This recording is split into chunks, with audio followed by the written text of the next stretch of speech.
os recursos ambientais terem valor no mercado, mas era a forma como a população usava intensivamente, a forma como essa riqueza vinha sendo distribuída e a forma como estávamos organizados, que não tinha uma alternativa para aquilo a não ser parar e tentar refazer. Obviamente, isso era um discurso não muito popular, né? Quer dizer, o discurso até poderia ser simpático, mas a maioria dos países não iria adotar essa prática. Então, esses limites do crescimento zero, eles ainda permaneceram com uma branda discussão no sistema aí puramente acadêmico e político, até a década de 80, quando tivemos a reunião de Brundtland, onde se cunhou esse conceito que se tem de desenvolvimento sustentável até hoje, que é a preocupação com os recursos naturais presentes e na capacidade das gerações futuras de permanecerem com aqueles recursos. Um conceito também extremamente brando, né, digamos assim, conciliador, porque as necessidades futuras nem nós mesmos sabemos, né? É só a gente pensar entre hoje e há 30 anos atrás. As necessidades dos nossos pais eram completamente diferentes das nossas necessidades hoje. E os recursos que necessitamos hoje também são diferentes dos recursos que os nossos pais necessitavam lá atrás. Mas era um discurso conciliador, ao menos no sistema acadêmico político estava se implementando essa discussão, mas que também não fugia do meio empresarial. Por quê? Porque o meio empresarial passou a viver essa escassez de recursos. As principais empresas, né, que lidavam com a extração pura de recursos naturais, elas passavam a sobreviver ou a verificar na prática a dificuldade de manter esses recursos. Então, o crescimento, nós podemos ver que está muito diferente do que foi previsto pelo Middle, né? O limite do crescimento zero, se a gente vê aqui em 72, esse é o crescimento do PIB mundial. Paramos de crescer? Não. Quer dizer, aumentamos a população, o sistema econômico se reproduziu de uma maneira intensiva nessas 3 décadas. Vocês vão ver que o crescimento mundial normalmente foi acima de 2% ao ano, em alguns períodos foi abaixo, nunca menor do que zero, né? Aqui fizemos até o período de 2008 apenas, mas a média foi significativa. Mas 2% não é nada, né? Então eu sugiro que vocês façam um exercício e durante 30 anos aumente o salário de vocês em termos reais em 2% ao ano. Seguramente a gente vai ficar muito feliz no final de 30 anos se a gente tivesse esse crescimento real, né? E é isso que aconteceu com a economia. Quer dizer, aumentamos significativamente o ritmo do crescimento, o uso dos recursos, o aumento da população. Então aquela crise que se apregoava lá na década de 70, ela só intensificou. Hoje, ao discutirmos inovação, sustentabilidade, ainda nos parece um tema extremamente atual, né? Mas nós estamos falando de algo que já perdura mais de 40 anos, no mínimo, dentro do sistema acadêmico e político, né? Então, na verdade, o que é atual é nós termos essa consciência mais disseminada do que os grupos que permaneciam até então em termos de discussão. Aqui é o indicador de Gini, né? O indicador de Gini, ele vai de 1 a 0. 1 significa que seria uma população extremamente concentradora de renda. Quer dizer, a renda estaria na mão de uma única pessoa. E 0 seria o sistema em que todos teriam a mesma renda, digamos, né? Aqui eu vou mostrar só alguns. Esse gráfico, efetivamente, ele não é muito bom, mas eu também não consigo arrumar muito. Mas os 2 países que vêm crescendo, só para mostrar para vocês, é a China e Estados Unidos. Quer dizer, quanto mais eu tiver esse crescimento aqui, significa que mais desigual está sendo o crescimento daquele país.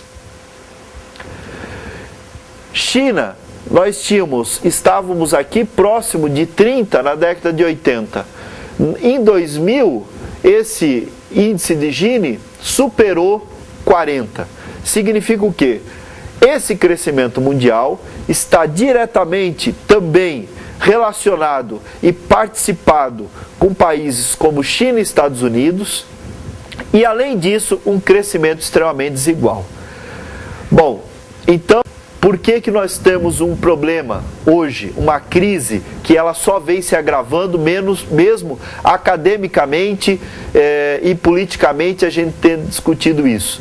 Nós aumentamos a população, aumentamos o ritmo de crescimento da economia, crescemos de maneira desigual e crescemos utilizando cada vez mais os recursos naturais. Então estamos discutindo há 40 anos algo que nós só estamos amadurecendo em termos de discurso, mas na prática não. E o sistema não sobrevive com isso. Por isso que parece futurologia ao dizer, vamos ter práticas mais sustentáveis. Mas não é. Não é porque vamos ter práticas mais sustentáveis, porque as empresas vão se preocupar com o meio ambiente, porque é importante manter a extinção, não chegar à extinção da espécie A, B ou C, mas porque é necessário para o sistema. Isso tudo tem valor para o mercado. Só para exemplificar, há uns 4 anos participei de uma palestra de um professor da Colômbia e ele explicou por que nos Estados Unidos a questão ambiental ela vem tomando tanta força. Porque eles partem por uma lógica que a gente discute da economia ambiental, só fazendo um preâmbulo, né? Que é avaliar o impacto que a perda de determinada espécie tem para o sistema e o impacto que isso tem lá na ponta, né?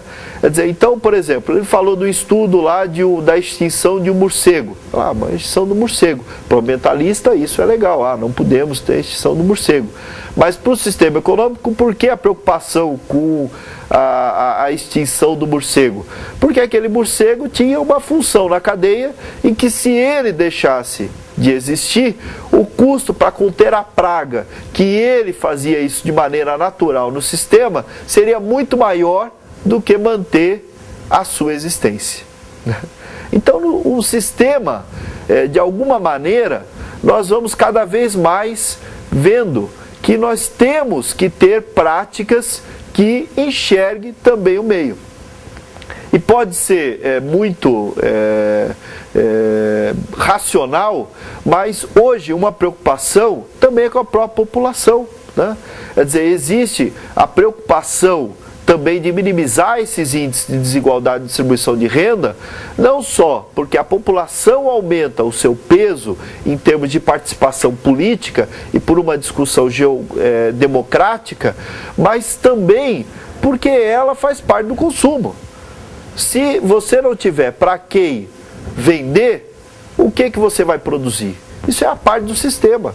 Esse é o sistema capitalista, independente do sistema capitalista, como alguns gostam de apregoar. O problema é o sistema capitalista. Não, o sistema capitalista somos nós. A nossa organização está voltada dentro de um sistema em que nós estivemos até então. E que ainda não mudamos de sistema porque não tivemos uma alternativa que contente a maioria para se revolucionar nesse sentido e nesse aspecto.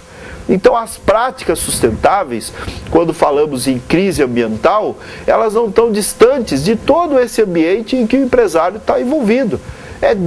Está diretamente relacionado. E que alguém que planeja um futuro, ele tem que planejar dentro das suas práticas, de pensar como que ele vai continuar produzindo, para quem que ele vai vender e de que forma que ele vai fazer isso. Parece algo básico, mas é um planejamento que o empresário tem que ter desde o início, né? Enfim, independente da época, mas desde lá do início do sistema capitalista, ele tinha que ter essa visão. Só que agora, essa visão de, ao longo do tempo, ele ter esta prática, ela é cada vez maior por todos esses problemas que a gente acaba revisitando, né?